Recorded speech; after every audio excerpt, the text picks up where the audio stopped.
সুপ্রিয় শিক্ষার্থী সবাইকে আন্তরিক শুভেচ্ছা এবং অভিনন্দন।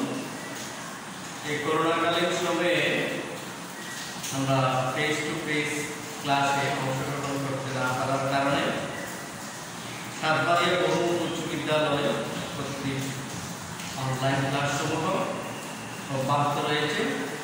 শিক্ষার্থীদের প্রতিদিন অনলাইন ক্লাসে অংশগ্রহণ করার জন্য আহ্বান করছি।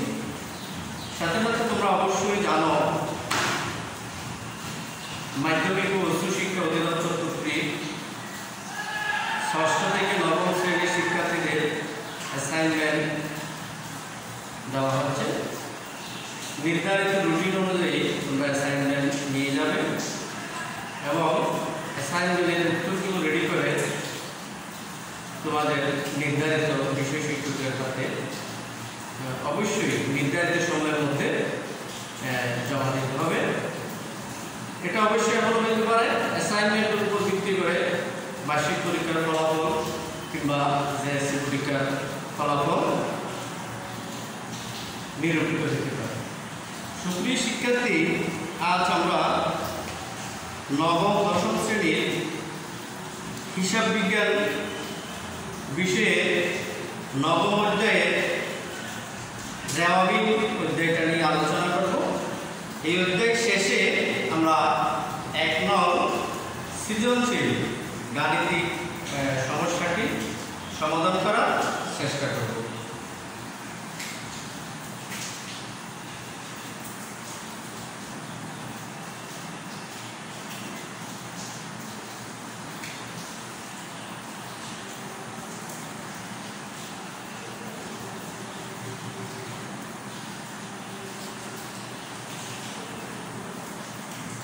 নবম অধ্যায়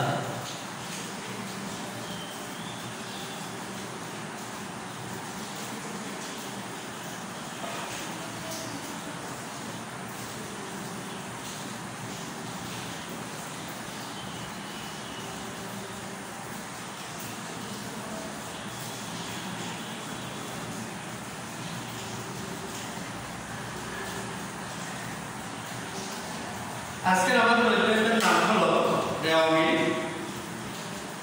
এটা হিসাব চক্রের নবম অধ্যায়ে, অর্থাৎ প্রথম ধাপ জাবেদা, লেনদেন সংক্ষিপ্তকরণ, খতিয়ান এবং জ্যামিতি অংশ গাণিতিক শুদ্ধতা যাচাইকরণ অধ্যায় নিয়ে আমরা আলোচনা করব।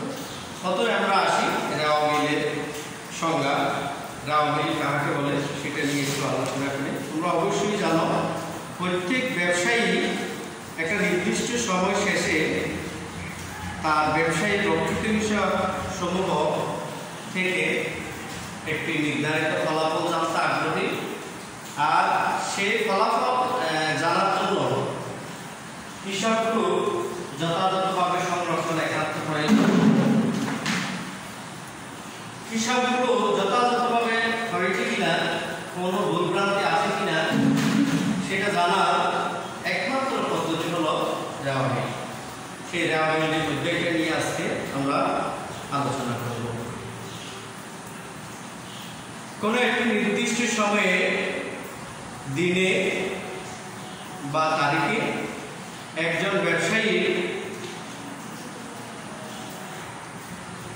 খতিয়ানের ডেবিট উদ্বৃত্তগুলো জ্যামিতির ডেবিট দিকে, ক্রেডিট উদ্বৃত্তগুলো জ্যামিতির ক্রেডিট দিকে বসিয়ে যে তালিকা বা ফর্দ তৈরি করা হয় তাহাকে বলা হয় জ্যামিতি। জ্যামিতি কোনো হিসাব নয়, হিসাব রক্ষণের অঙ্গ নয়, শুধুমাত্র গাণিতিক শুদ্ধতা যাচাই করার জন্য একটা ভিত্তি মাত্র। সুপ্রিয় শিক্ষার্থী, এই জ্যামিতি খুবই গুরুত্বপূর্ণ। প্রত্যেক বছর বার্ষিক পরীক্ষায় যদি সিলেবাস থাকে আর এসএসসি পরীক্ষায় একটি গাণিতিক সমস্যা 10 নম্বরের একটি গাণিতিক সমস্যা থেকেই থাকে, সাথে তো নৈর্ব্যক্তিক প্রশ্ন আছে। আজ আমরা এই হিসাব বিজ্ঞানে জ্যামিতি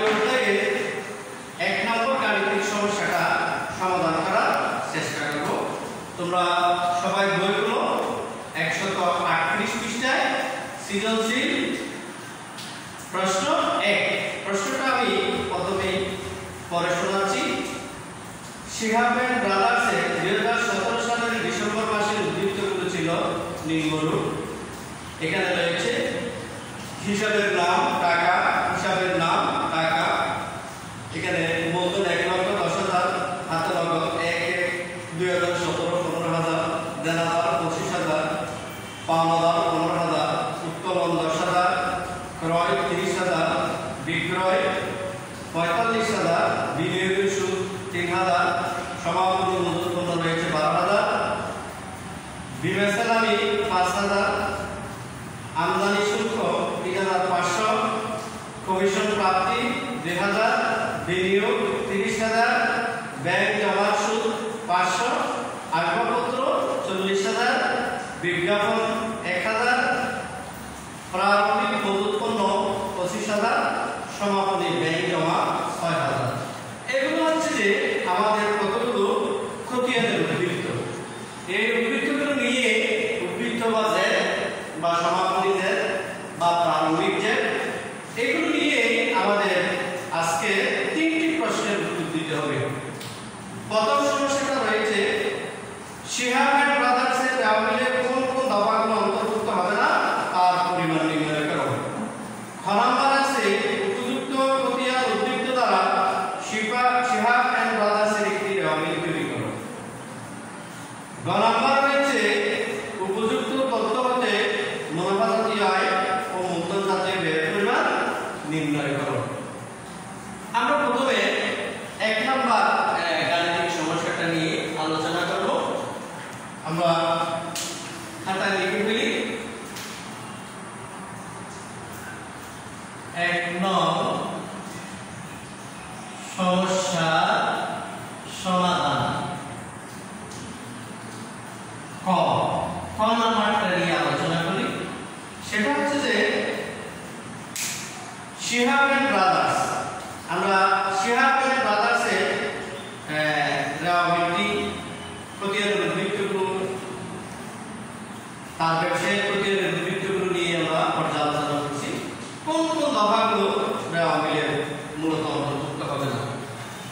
আমরা হিসাব বিজ্ঞান উদ্যোগটা আমরা একটু যদি নবম অধ্যায়টা পড়ি, এখানে সুপ্রিয় শিক্ষার্থী বাসায় একটু পড়ে নেবে। এখানে রয়েছে কিছু কিছু দফা রয়েছে যে দফাগুলো রেওয়ামিলের অন্তর্ভুক্ত হয় না। এটা তোমাদের অবশ্যই একটু জানা দরকার। সবাই একটু খাতায় লিখে নাও কোন কোন দফাগুলো অন্তর্ভুক্ত হয় না। আমি লিখে দিচ্ছি, তোমরা একটু ভালোভাবে লিখে নাও।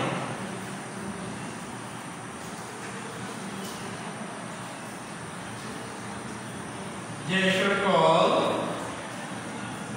দফা রেওয়ামিলে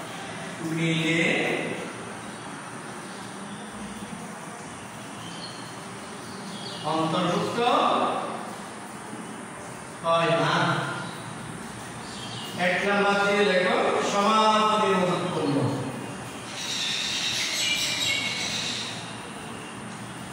আসলে সমাপনী মজুত পণ্য চিনার একটা বিষয় রয়েছে, সেটা তোমাদের একটু মনে রাখতে হবে। ব্যবসাটা যেদিন শুরু হলো যেদিন শেষ হলো, ব্যবসার 12 মাস যেদিন পূর্ণ হলো সেদিন ব্যবসায়ী যে পণ্য থাকবে সেগুলো সমাপনী মজুত পণ্য। 2 নম্বর হলো সমাপনী মনিহারি দ্রব্য। 3 নম্বর আছে প্রারম্ভিক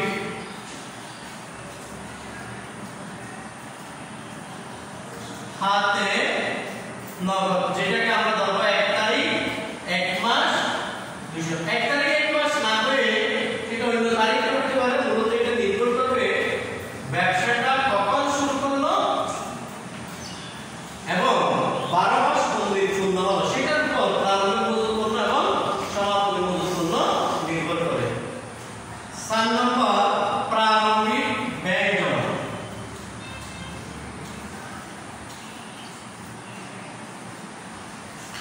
তারপর আছে 5 নম্বরে লিখো সম্ভাব্য দায়। দায় সমূহ, কিন্তু সম্ভাব্য প্রারম্ভিক সম্ভাব্য দায় সমূহ রেওয়ামিলের অন্তর্ভুক্ত না হলেও সম্ভাব্য আয় সমূহ কিন্তু রেওয়ামিলের অন্তর্ভুক্ত হবে। 6 নম্বর সম্ভাব্য সম্পদ। মূলত এই 6টি দফায় তোমরা যদি মনে রাখতে পারো তাহলে এসএসসি লেভেল পর্যন্ত তোমরা নিশ্চিত হতে পারবে কোন কোন দফাগুলো রেওয়ামিলে অন্তর্ভুক্ত হবে, কোন কোন দফাগুলো অন্তর্ভুক্ত হবে না। নোট দিয়ে একটু লিখে রাখো। সমন্বিত ক্রয় থাকলে সমাপনী মজুদ পণ্য রেওয়া মিলে ডেবিট দিকে আসবে। সেক্ষেত্রে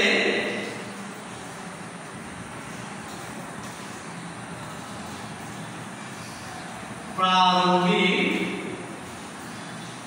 মজুদ পণ্য অন্তর্ভুক্ত হবে না।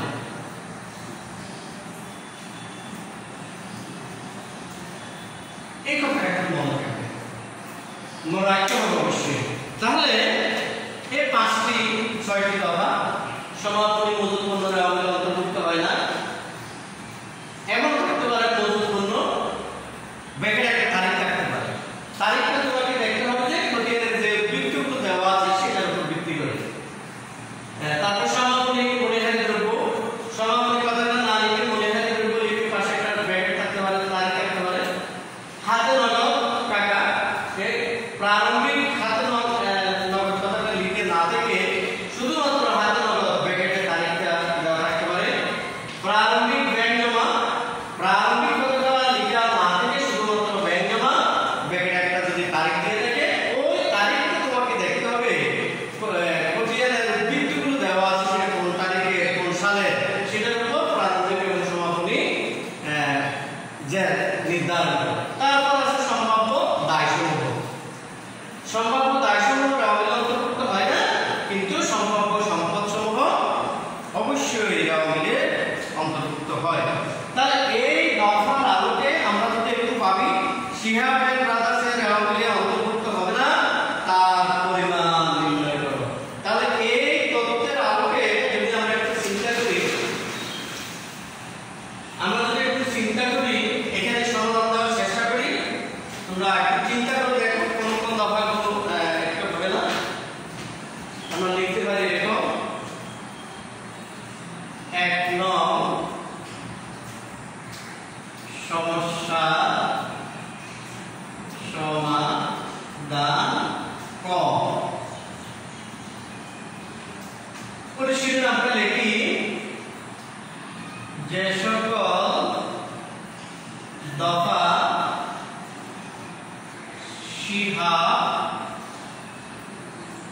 এন্ড ব্রাদার্সের রেওয়ামিলে অন্তর্ভুক্ত হবে না।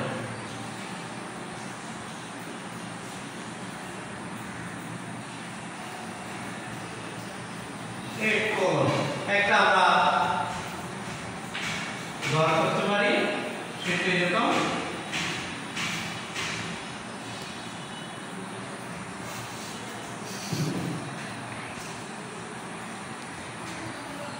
এখানে ক্রম বিবরণ টাকা আরো একটা টাকা দেওয়া যায় এটা সুন্দর করার জন্য টাকা। প্রিয় শিক্ষার্থী তোমরা অবশ্যই দেখো আমি একটু ক্রম মানে করে লিখলাম। এটা যদি কোনো কারণে ধারে দেওয়া থাকে তাহলে লিখতে পারো বিবরণ টাকা টাকা। তাহলে এই দফার আলোকে আমরা প্রথমে দেখতে পারি কোন দফাটি অন্তর্ভুক্ত হবে না। তোমরা অবশ্যই দেখতে পাচ্ছ কি প্রথম দফায় আছে 2 নম্বরে হাতে নগদ 1/1/2000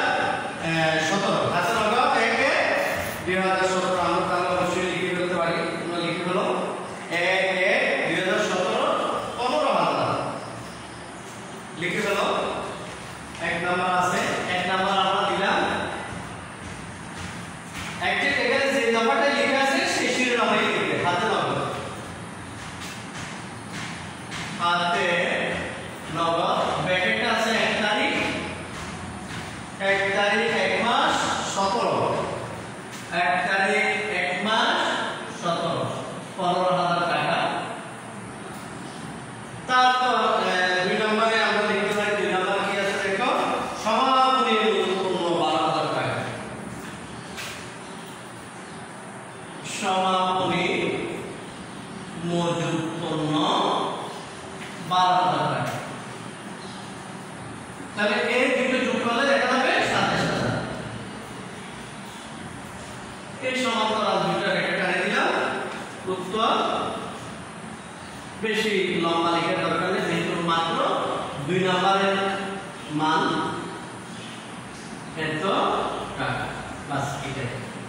সুপ্রিয় শিক্ষার্থী, তাহলে আজকে আমরা শিখলাম কোন কোন দফাগুলো রাওয়ামিলের অন্তর্ভুক্ত হয় না, অর্থাৎ ক নম্বর প্রশ্নের সমস্যার সমাধানটা আমরা আজকে জেনে নিলাম। পরবর্তী ক্লাসে আমরা খ নম্বর প্রশ্নের উত্তর, উপযুক্ত খতিয়ানের উদ্বৃত্ত দ্বারা শিহাব এন্ড ব্রাদার্সের একটি রাওয়ামিল তৈরি করো, এটা নিয়ে একটু আমরা আলোচনা করব। তোমরা অবশ্যই তোমাদের হিসাব বিজ্ঞান বইটা খুললে একটা চার্ট রয়েছে, তোমরা এটা একটু দেখে আসবে। অবশ্যই 129 পৃষ্ঠায় 129 পৃষ্ঠায় কিছু একটা ইনস্ট্রাকশন রয়েছে, কোন কোন দফাগুলো রাওয়ামিলের ডেবিট দিকে যাবে আর কোন কোন দফাগুলো রাওয়ামিলের ক্রেডিট দিকে যাবে, সেই বিষয়টা একটু পরে আসবে।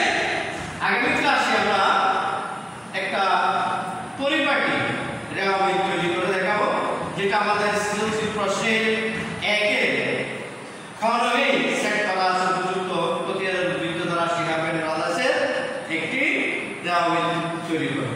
সুপ্রিয় শিক্ষার্থী, সবাইকে আন্তরিক ধন্যবাদ। সবাই নির্ধারিত সময়ে অ্যাসাইনমেন্টগুলো নিয়ে যাবে, উত্তর রেডি করবে এবং পরবর্তী নির্ধারিত সময়ে স্কুলে জমা দেবে। সাথে সাথে শ্রেণী শিক্ষক, বিষয় শিক্ষক কর্তৃক তোমাদের যে অনলাইন ক্লাসগুলো চলছে, সেই অনলাইন ক্লাসগুলো প্রতিনিয়ত করতে হবে, অংশগ্রহণ করতে হবে। সবাইকে আন্তরিক ধন্যবাদ।